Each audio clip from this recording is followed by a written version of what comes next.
Hey, welcome to the show. You are listening to the Roosic podcast. We are a roots music podcast based out of Nashville, Tennessee, where we talk to the local music scene and beyond. Today we have Allison. Will is a bass player, performer who plays around Nashville here with his band Wild Bill and the Bruisers. Check it out.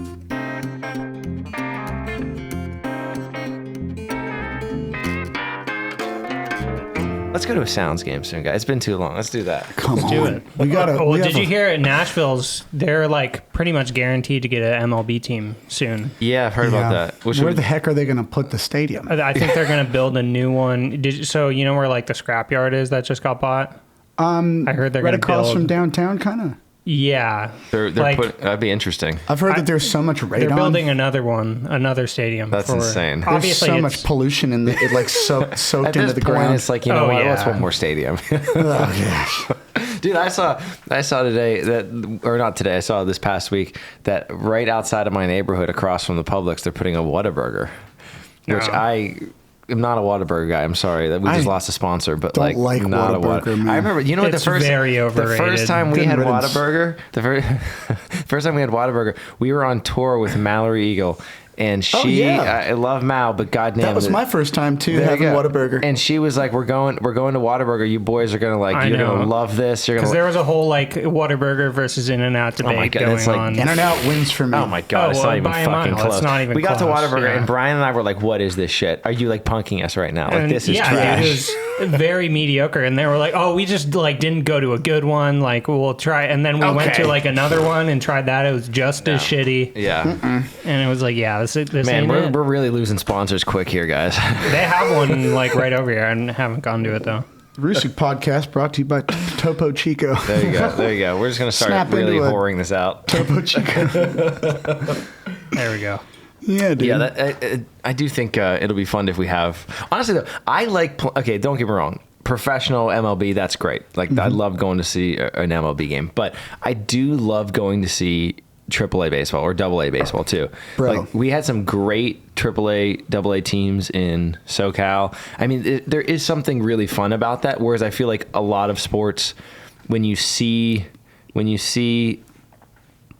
that sport played at not quite the caliber you're accustomed to, it can seem not as entertaining.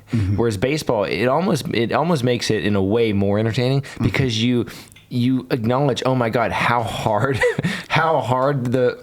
the action of baseball is, and when you see it played, and it gives you an appreciation, because then when you see it performed in the professional setting, you're like, oh my God, even just the most fundamental plays of baseball are so fucking hard. Well, here we are in like I don't know when you got what your schedule for release is, but right now we're in the throes of like Little League World Series.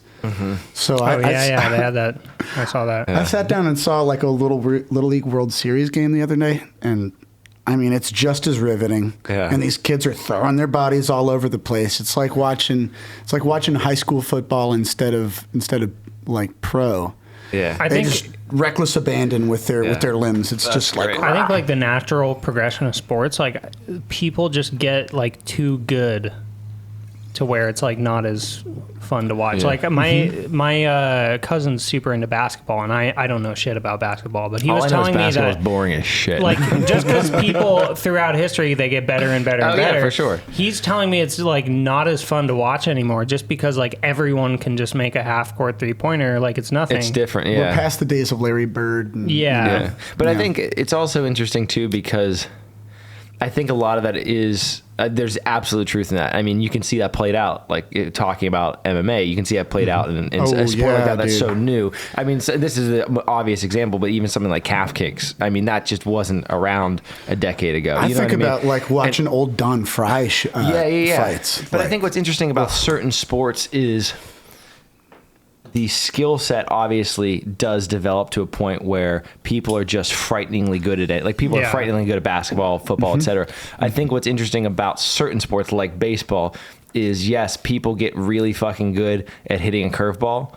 People also get really fucking good at throwing a curveball. So when there's that's one of the things I do think is interesting about the sport of baseball is, again, just on a design standpoint, it goes both ways. Right. Whereas like the basketball's not going to be getting any better. Like, you know what I mean? Like the basketball's not getting any harder to throw, but that's true. That knuckleball pitcher is going to be throwing you something that you're just not used to seeing. I can see that. And then on the other side of the ball, you can look back.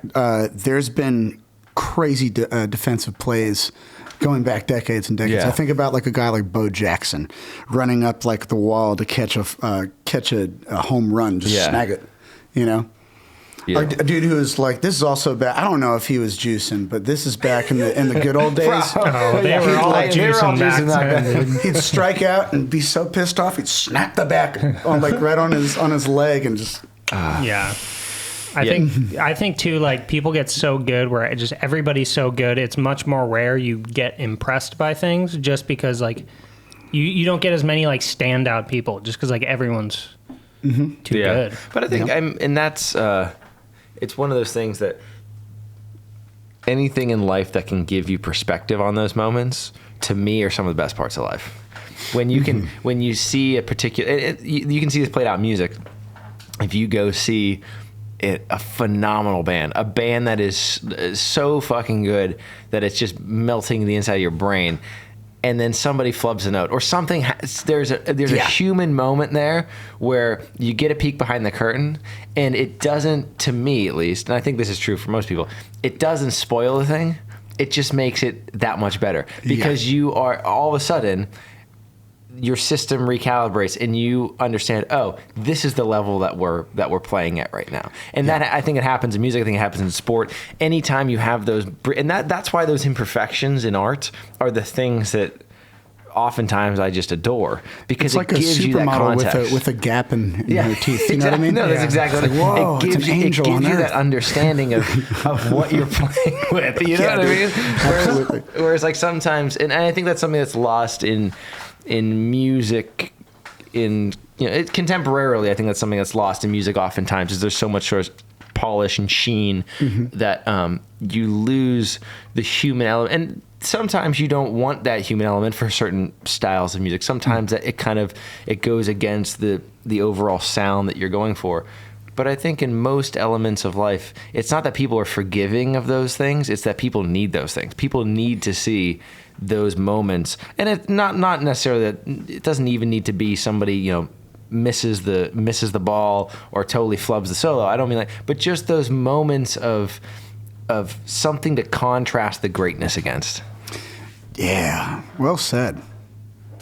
Yeah, I think about like like whenever we're doing the downtown thing and Ryan like has everybody slack-jawed looking at him just like playing really, really fast, just Danny Gat and fluidity. People don't really like. It's people and then he who breaks don't, a string. Yeah, people who don't play music. Like, okay, the Bruisers that is one of the craziest bands you will ever see, and not just a different thing, and not just in terms of the sort of wild antics of the thing, but just the level of musicianship is so fucking high that most people that, and this is something I was kind of wanted to pick your brain about too, because oftentimes the folks that you're playing for, whether it's in whether you're playing down on Broadway and you're getting a bunch of tourists in there, or whether you're playing a corporate gig, whatnot, you're playing for people for whom music that's not their world, right? Right. There's sort of an outsider perspective there.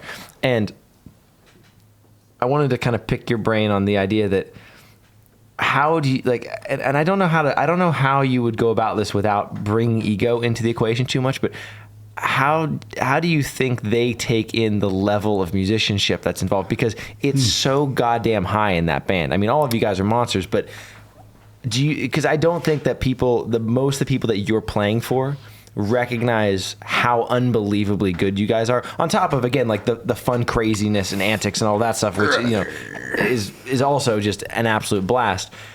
That to me is fascinating. Man, that's interesting.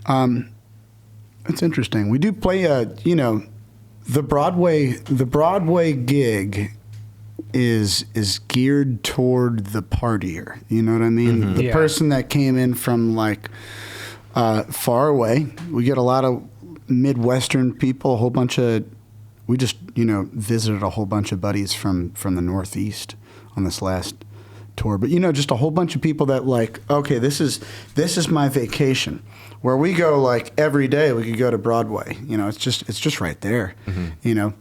But then to come and see like the whole Nashville spectacle, I think that the reason that we do the full, all of that stuff is because like they came from far away to get the Nashville thing. And so I'm trying to serve up with Wild Bill and the Bruisers. We're trying to serve up like the Nashville experience, kind of like represent the town.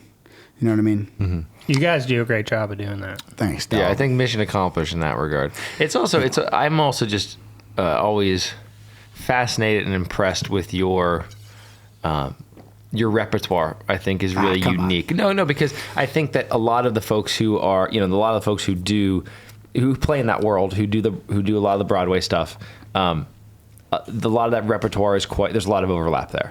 And with you guys, I feel like you guys have somehow managed to create a repertoire that is incredibly engaging and entertaining for people who may not be their world. They're just there to have a good time and come, check out what Nashville is. But also it's like you guys it feels like, again, just as a spectator and as a friend, it feels like you guys have internalized that stuff and made it your own in a way that, don't get me wrong, the musicianship on Broadway is, it's next to none. It's amazing.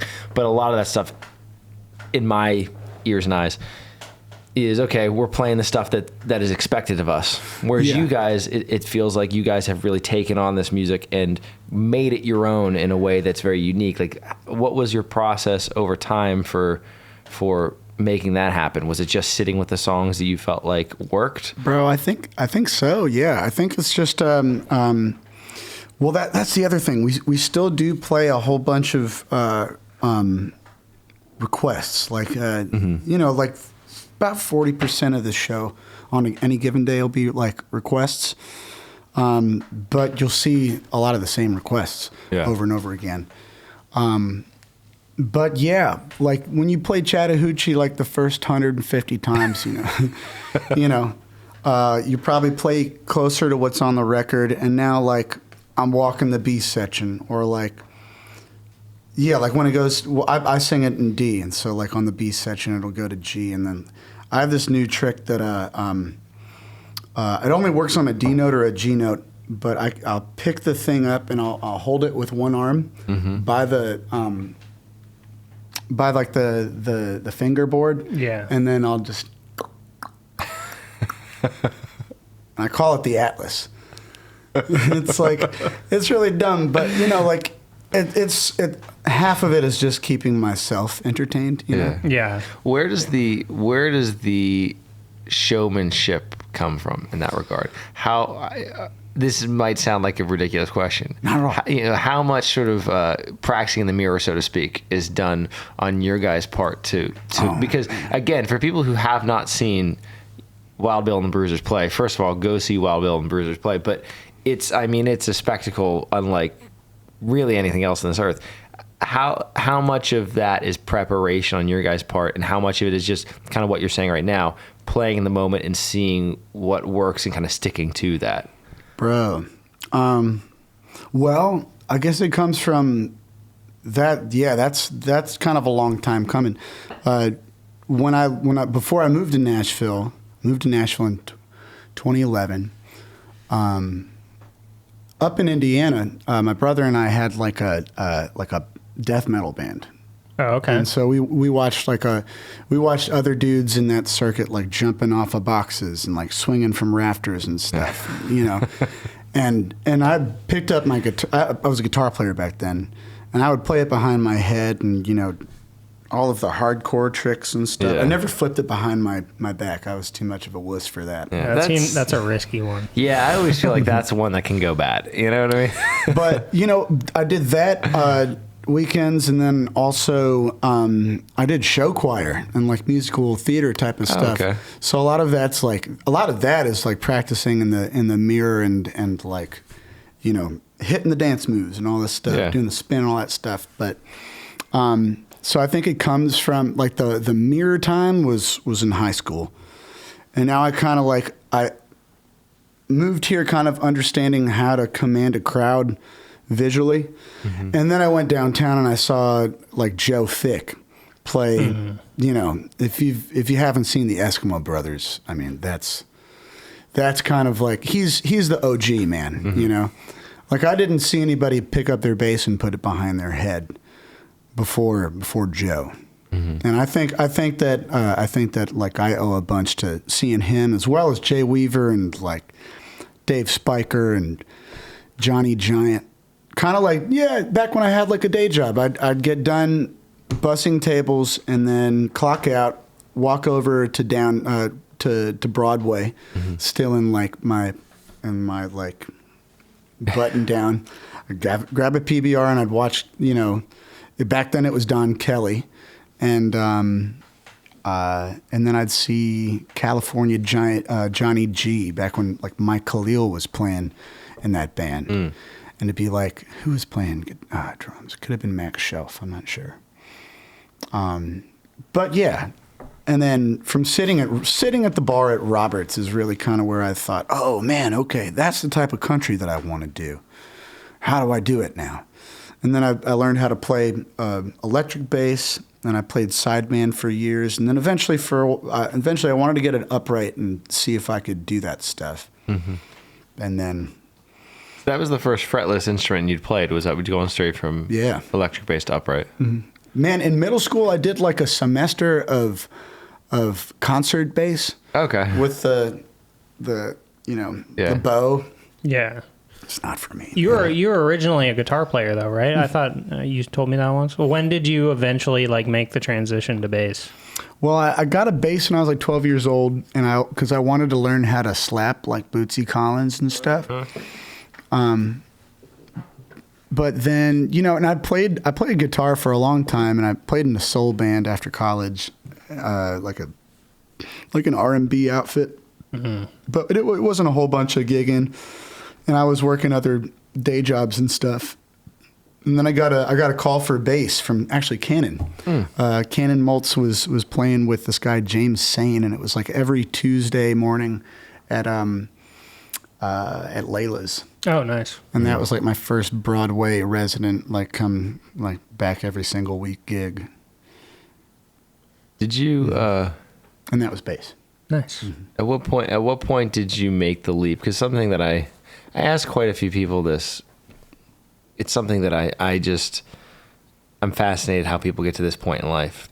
For yourself, when did you take that leap to say, okay, I can do this full time. I don't need to be bussing tables, or, you know, when did that happen for you? And what was that like to finally make that move, which can be a really fucking scary move for people if you've never done it before? Man, that was yeah, I remember very specifically. I was working at Etch Restaurant as a like a bar back and like a daytime server. Mm-hmm. And I went to the managers and I was like, hey, I want to get a nighttime server job, because I was trying to make some big bucks. You know, I wanted to walk home with like, you know, like $200, $300 plus a night, instead of like, you know, $150.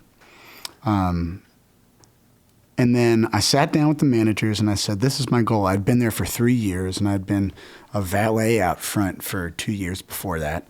And that was 2019, the fall of 2019. And at that point I had a Saturday and a Sunday gig at what's now Whiskey Row, Dirk Bentley's bar, and then I still had that Tuesday. We might have lost the Tuesday gig by then, but I was playing those 3 gigs with James Sane, and then Ben Donovan was the other thing. We were putting together some gigs. So you're doing primarily sideman stuff at that point. All sideman. I didn't start the Bruisers until, because that's a pretty new thing. Yeah. I think we started the Bruisers in winter of 2020, right before COVID, you know, hit. But yeah, 2019, I had that meeting with the managers, and I said, this is my goal. And they said, well, that's not in the foreseeable future. And I said, well, respectfully, this will be my 2 weeks notice, gentlemen, you know? And so I worked out the rest of the 2 weeks. But I went and hit the pavement, and I booked for Ben Donovan's band. We went over to AJ's, and we already had some gigs at Crossroads, and eventually we got into Paradise. It was back when it was Paradise Park and Downtown Sporting Club. Now it's Garth Brooks' place, but yeah, within 2 weeks, I had just about enough work with these dudes to where like it was comparable to the money that I was making as a server assistant. Yeah. But yeah, 2 weeks notice, man. I saw Brett Strader the other day. Another I remember very specifically maybe a year or two ago when he was like, "Hey man, what should I do?" Yeah, because he was making that same move. And I told him, what I tell a lot of folks in his where he was at, man. It's like, you're too talented to not be doing this full time. Any day that you're not playing a gig, I mean, what are you gonna get off of your shift, like working your 9 to 5, go home and shed? No, man, you want to do that on stage. You want to have like so much of that experience and know-how of like how to, play music. It happens on the bandstand. Mm-hmm. So you got to do it on the bandstand, dude. Yeah, it's one of those things that we've talked about this a little bit, Brian and myself, off camera, but there's something really strange that's happening now with social media, where you'll have these young guys and girls who are monster players, or at least monster players for 30-second sprints. Mm-hmm. And don't get me wrong, that's a tough skill set to acquire, and to be able to do that. I mean, that's beautiful, and that takes its own time to put in that attention. Oh yeah. But that's different than the skills you get learning how to play on stage. And not just in terms of showmanship and being able to direct a crowd, but the way in which you interact with your fellow musicians on stage. All of that is such a different skill set that these people just they're not acquiring it because you just don't have the time clocked in on stage. I just feel like it does sort of, for lack of a better word, it sort of it pushes you along much quicker than if you're just singing at home woodshedding in your bedroom. Yeah. Don't get me wrong, you can get great that way, but you can expedite the process in a strange roundabout way by just putting that time in on stage. And not only does it expedite the process, I think it makes you a better musician, because it really makes you have to be in the moment. It makes you have to be present. You learn the intuitive side of things. Exactly. Rather than like the... It's like, it's like, in a weird way, it's like conversation. I think you can sort of, you can have great linguistic ability and have great vocabulary and have a great understanding of concepts in one's mind. It's a different thing to sit down and converse with someone. It's a different thing to just get the skills of being able to like talk to a person. Yes. and have that, like, again, like that's why I love doing this, is I love sitting down with people and picking their brain. I love the back and forth, the kind of, it's like a game of Pong. Like that's really what it is. And being able to express something, hear how that's reflected back at you from another person, reflect it back, like that to me is one of the great thrills of life. And the equivalent of that in music is, in a weird way, I feel almost being lost in the moment. And I wish more people would kind of take your advice in that regard and just spend as much time as they can, whether it's good for their well-being and pocketbook or not, and try to do that more. Dude. Well, you're getting at the most paramount thing, in my opinion, dude. It's your ears. It's got to be like, when somebody makes a decision, you have to be able to hear it, locate that, and then synthesize something in real time. It's the same thing as having a conversation. You got to, there's one thing, I worked on all these, half diminished licks, yada, yada, yada, yada, yada. But then if you just like, that's not how you have a conversation. Totally. Like you don't go to like a coffee date and just talk about the Roman Empire for an hour and a half. You know what I mean? Maybe if you're Brian to do it. I might, but depending on who you are.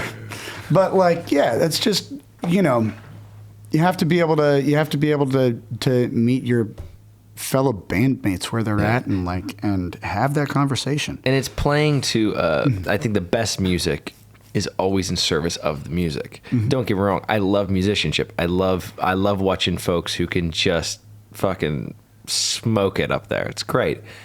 My favorite music, in whatever style it is, whether I'm going to see a great jazz band play, whether I'm going to watch a reggae band, it doesn't matter. It's who can serve the song the best. And don't get me wrong, you use those skill sets to be able to do that oftentimes or always. But I love watching people, and it could be one guy on a stage with a guitar, or it could be, a 6-piece funk band. I love watching people serve the song. And sometimes serving the song does mean you're getting crazy and you're playing behind your head, or you're doing sometimes that's what the song needs. But that's the skill to me that I love. Not only do I love participating in that, I love watching that. I love watching when you have performers who are really, really, really trying to serve the song and get at with that. And it is this weird thing where the ego has to be removed from the equation. All of that, and it's this weird, it's this very strange dynamic that feels almost in conflict with itself, because you spend all of this fucking time and energy trying to be proficient at what you're doing. And at the end of the day, you're going to use that, but at the end of the day, it's not about that. It's about the song. It's about trying to get the song across.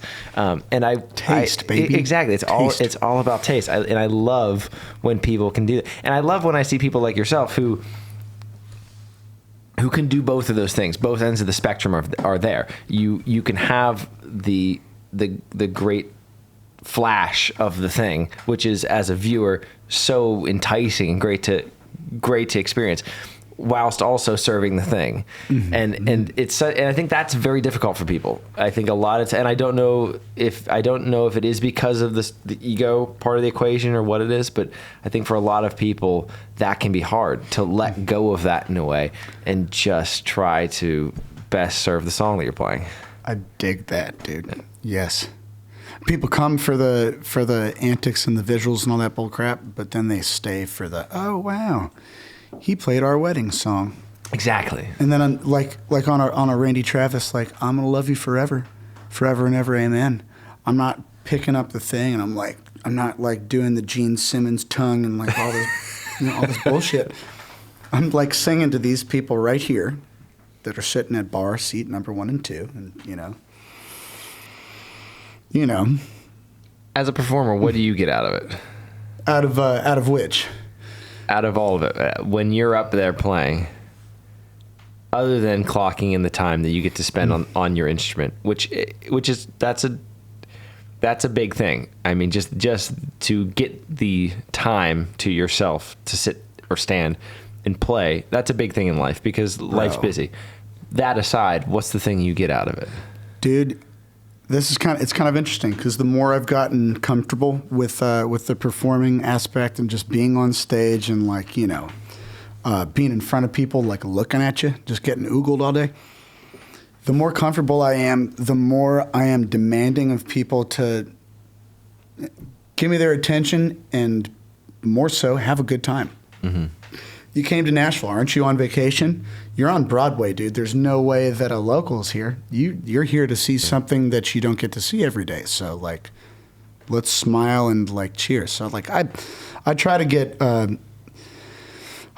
as much audience participation as possible, and I'll try to flash a smile, and then when I get a smile back, or I see somebody moving, then it's oh, okay, cool. We're not just doing this to a brick wall. We're actually making a difference in these people's day. It's not, we're not saving people's lives. We're just singing pretty songs. It's just singing pretty songs. But I would argue you kind of are, because that's kind of the point of all of this, Otherwise,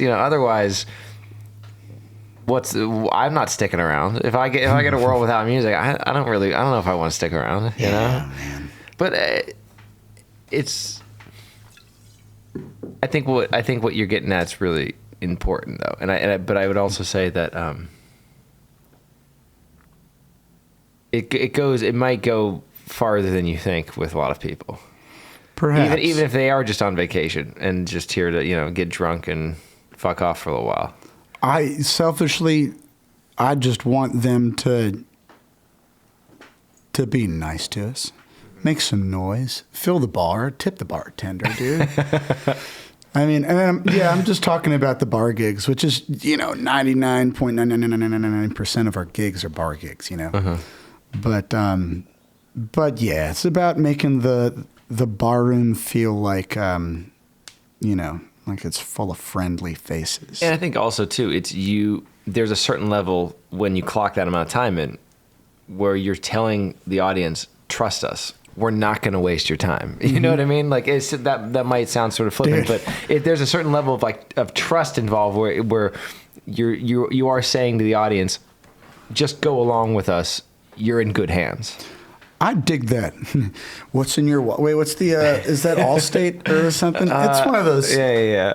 One of the. What? Yeah. One of those companies. That could be like your new slogan. Yeah, you trust us. You're in good hands. Yeah. No, but I think that's something that performers of all stripes can struggle with, because there's just something about being a person where oftentimes most of us care about what other people think about us. and when you're performing, whatever form that performing is taking, there for a lot of people is that thing in the back or maybe the front of your mind, which is saying, am I wasting these people's fucking time? and are they impressed with me? Yeah. And I think the quicker you can get that out of your mind, and you just, for myself, I'm at a point as a performer where to me it's like, well, they're either gonna go along with me and they're gonna trust that, okay, I'm gonna lead you something interesting here to somewhere interesting, or they're not. So get that out of your mind, because it's not really entering into the equation. Either they're gonna come along and you know that your skill set is going to entertain them, or they're not, in which case, okay, they're not along for the ride. So many people get caught up in that cycle of thinking, shit, am I like good enough to like, am I gonna walk them all this way to a turd? You know what I mean? Like, what's going on? Dude, that's like I was talking about being really demanding with the crowd and getting more more comfortable with like doing the frontman thing. A lot of it for me, like, I'll get more comfortable with the room if I kind of step aside myself and just speak to them. Like, hey, like, what do you want to hear? Or if, like, I've been doing this thing lately. If people are walking out, I'll stop them. I'll say, hey, hold on, wait, come back. What do I have to play for you to stay here for one more song? And a lot of the time I'll feed it to them like, do you want to hear Johnny Cash? What do I got to do? What do I got to do? And they'll say, oh yeah, we'll listen to Johnny Cash. And they'll come back in and I'll address the rest of the room. Hey, okay, buy them a shot.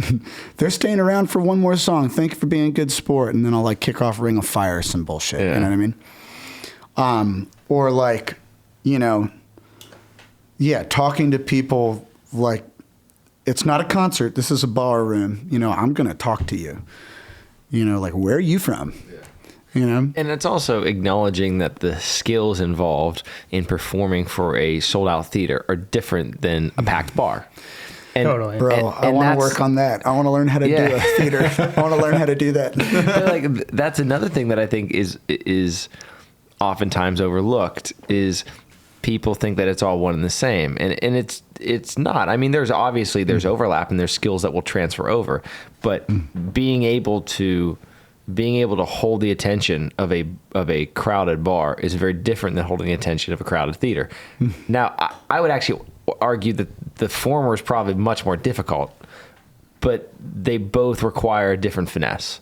And I think oftentimes you need to conquer the first before you get to the second. And it's one of those things in life where the first seems to be much more difficult. At least my experience from the people that I know and what I've taken in life, that's a much taller order. Yeah. I mean, that's definitely the thing. It's like, you cut your teeth in the bar room and then you tweak it when you get to bigger rooms. Man, you guys know, like, Ronnie James Dio and like Bruce Dickerson, like big hair metal acts, right? Yeah. So like I've came up in metal and stuff, and I've watched like, you know, VH1 Behind the Music and all this bullshit, and a lot of what those dudes would say is like, okay, all of your gestures can't be like here. It needs to be here. Yeah. It needs to be legible as much as from the first row to the people in the nosebleeds. Yeah. They got to be able to see you and like think that they're like you're talking to them. Yeah.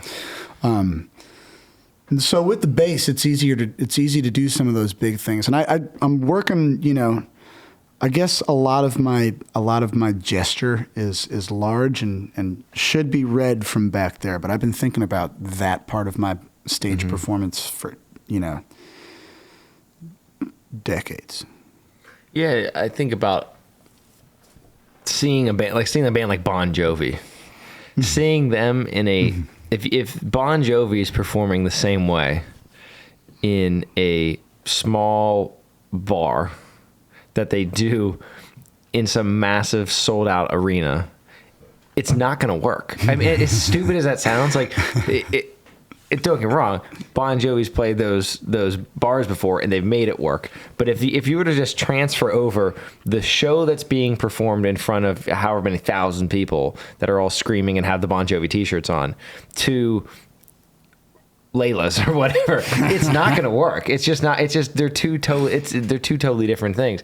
Or at that point, on the other side of the coin, I feel like if you give that same like stadium show in a little bar, then you're like, they can be gripping. It feels like a ridiculous like punk basement show. Yeah. You know, that takes me back to like the hardcore days when bands were like, you know, oh, we're gonna throw our guitars around, knock the light out, keep going, you know. Yeah.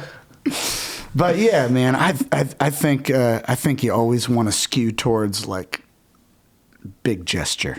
Yeah, for sure. I mean, again, because at the end of the day, it's performance. I mean, it's performance, it's theater, and when you're, it's this. You know what? To me, I think it the same way as my mind goes to film and theater for this. There are phenomenal actors who can conquer one of those worlds.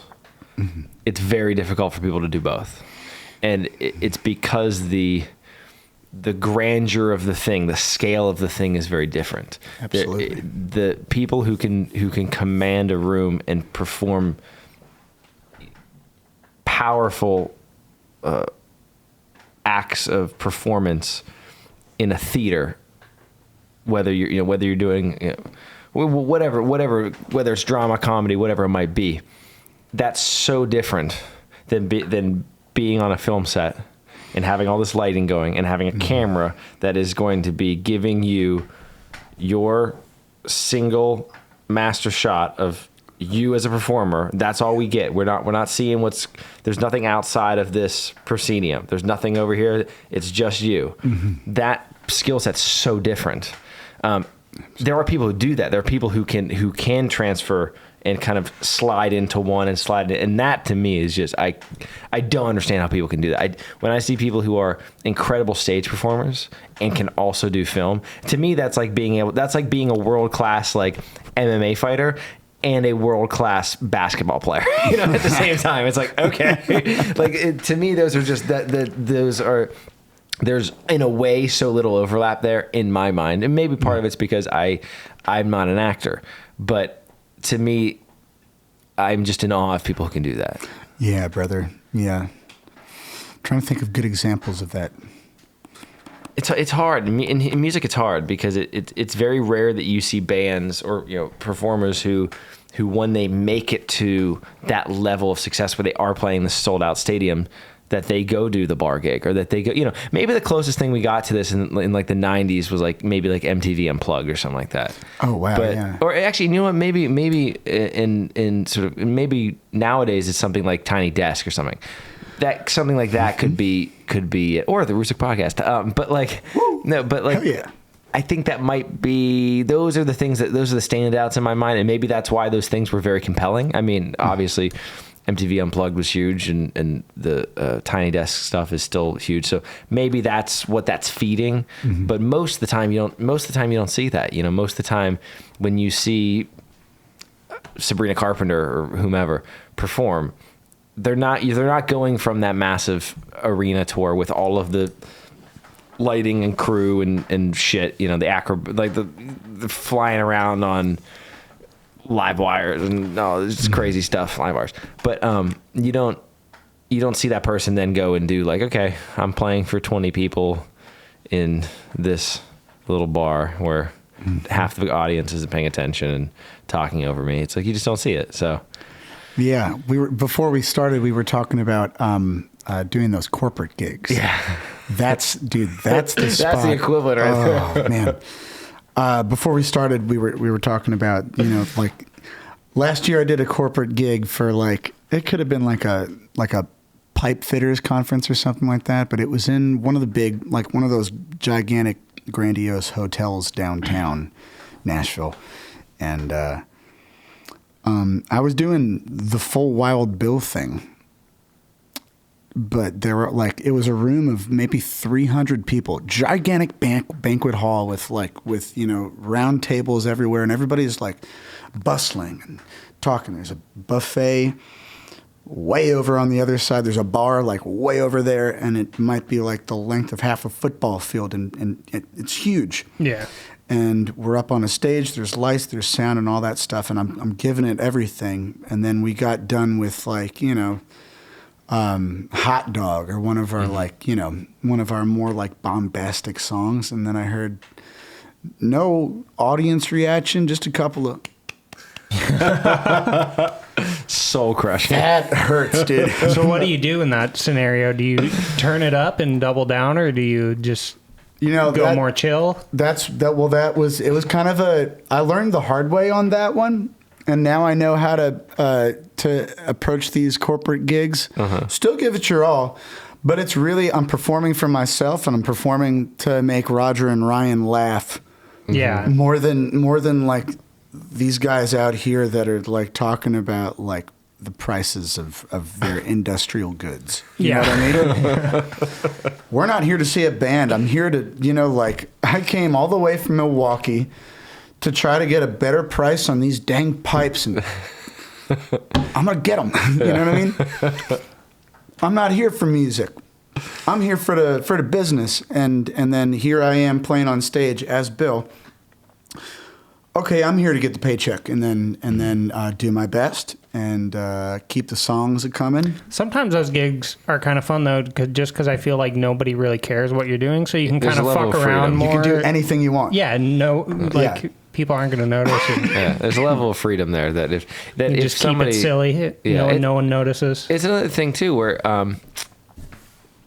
I imagine, you know, someone who doesn't sell out theaters every day, I imagine it's a very different expectation on oneself when everyone's showing up, paying ticket price to find, okay, they got to find their seat. They had to hire a babysitter, whatnot, right? They're there to see you. Yeah. Whereas I find that like gigs like that a lot more stressful because it's like, there's like an expectation. You have intentional eyes on you. They came to see you do your thing. They want to hear your songs. They don't want to hear everybody's like, you know, there to listen to the band. And I feel like there's more pressure in that situation. Agree, but I also think the people for whom I have the most respect are the people who can be in that situation and still go for it and still say, fuck it, we're going to try some shit. And whatever world you're talking about, whether it's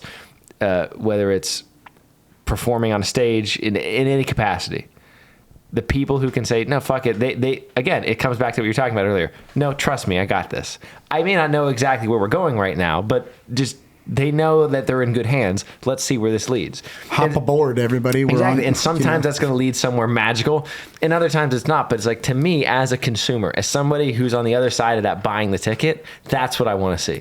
I don't want to see someone go in there and under the pressure of all of that expectation, just do the safe thing. I want to see the person go for it. And that's what I love about art. I love when people have the balls, or whatever you want to call it, to just say, fuck it. No, trust me. Let's see what happens. I love that. Yeah, dude. Yeah. Well said. Well said. When you can, man, so the last time that we did something like that, it felt like exactly like that we were up in my hometown in Indiana, at like a smaller theater called Duncan Hall. Mm-hmm. It's like off of Main Street in downtown Lafayette, Indiana. And we were opening up for Jim Lauderdale. And I look out in the crowd and I see like a lot of familiar faces and like my buddies from like high school, like Joey and Jordan and their mom April came out and like everybody's there and it felt like, oh my gosh, but we tried a new song that night and I went up on the lyrics, but like nobody cared. Yeah. I did something silly with my bass and we're right back on the train, man, but you gotta be able to let go in that situation. And also the other thing is to not fall down the hill. When you slip, don't fall all the way down, dude. Yeah. Yeah, you gotta get good catch yourself. Being able to recover is like, I feel like one of the most important skills. Speaking of catching yourself, dude, I was on a private gig up in Connecticut like a week and a half ago, and I dropped my bass, dude. Yeah. I dropped it like right into my amp because I've been trying to do like new things. You got like, there's only so many times that you can spin your bass or put it behind your head. You got to have like a full vocabulary of like different moves to make it sound like a full sentence to make people keep listening, or in my case, to keep watching. Because like, what the heck is he going to do next? It's not the same recycled moves.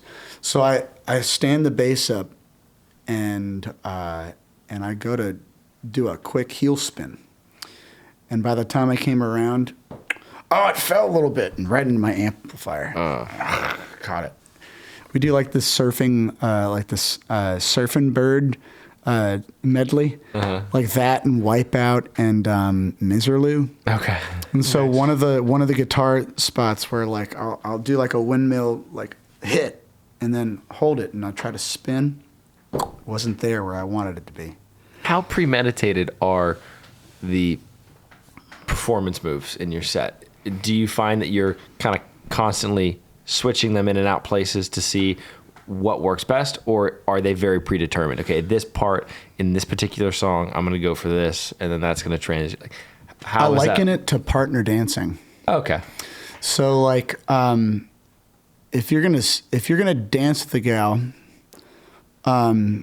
it's like two-stepping on a dance floor. It's like, okay, I'm gonna do this move, spin off of the left hand. But if you keep doing that same move over and over again, it gets tired. So you got to have like other ones that work. To answer your question, a lot of those I know that there's a spot in the song where like bass drops out and like there's a stop. That's a good time to do something, whether it be like a backspin where I kick from the back, or like a push spin where I use my hand and catch it. Oh, dude, I'm gonna interrupt myself here. I was playing at Acme on Friday, and I did a push spin with my bass. Caught it on the third spin right there. Oh, and it was a Roger song, so I didn't have to sing. Roger was, I can't remember what the song was, but I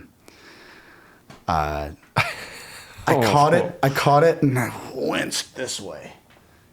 But the thing is, at Acme, it's like, the stage is right here in the center of the room. Yeah. And so there's people on all sides of you. And so there are people over here, like in these two tables, that definitely caught me going. Every once in a while it happens, dude. Oh, dude.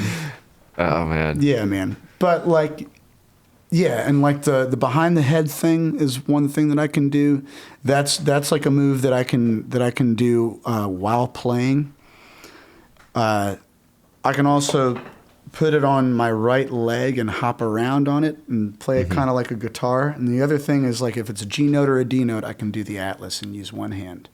So I kind of have like a drop down menu of like these moves that I can do at this point, or like these moves that I can do at a stop.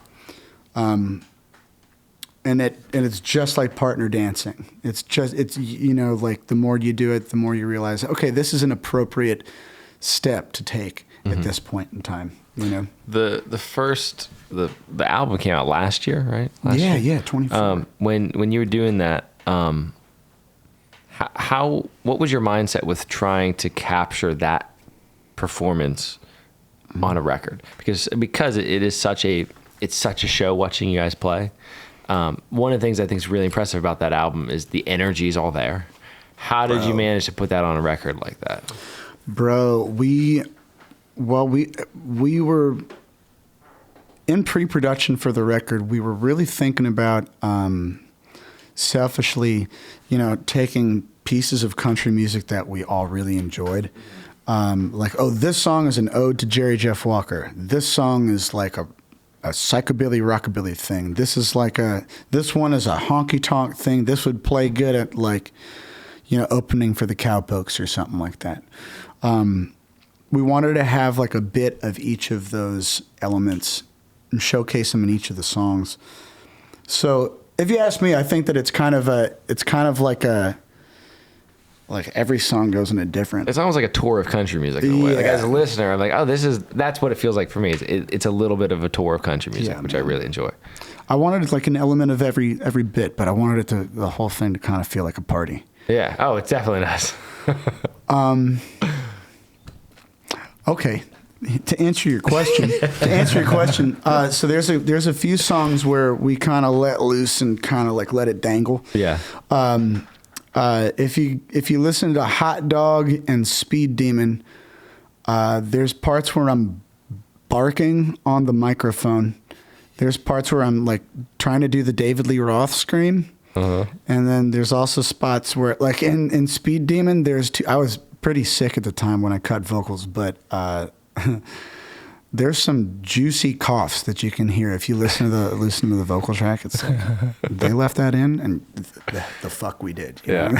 That's great though. I think again for that kind of music, that's what you need. It gives it that life. I wanted to be like as raw as possible and like honor the show, the live show. Oh yeah, dude, I'm so glad you did this, man. This was a ball. This was so much fun.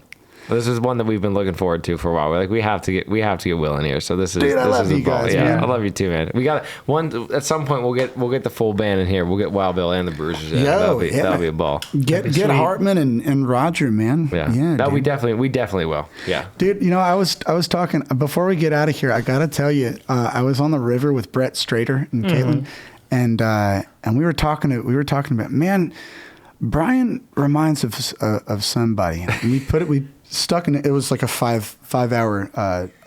We did the Narrows of the Harpeth thing. Yeah. Do you ever get Clint Eastwood? No, it's so funny though. So often I get like, hey, have you look like this guy, or you remind me of this person. It's a different person every single time. Dude, it's not a visual thing. It's like the silent confidence. Like, careful what you wish for. No, it's just funny. I get that all the time. People say I look like somebody, which I guess is a compliment. I look. Yeah. Oh yeah. Like hot guys, I'll take that as a good thing. Who's Clint Eastwood's son? Old Clint Eastwood. You look like old Clint Eastwood. Clint Eastwood now. That's definitely one I have not heard. You do kind of look like Clint Eastwood's son, whatever the hell his name is. He's another actor too. I can see that a little bit. Okay, whatever. I'm gonna pull up a picture. There we go. We'll get our phones out and just see who Brian looks like. Really, thank you, dude. This was a ball. I appreciate it. I love you, man. Appreciate you, brother. Come back and do it again.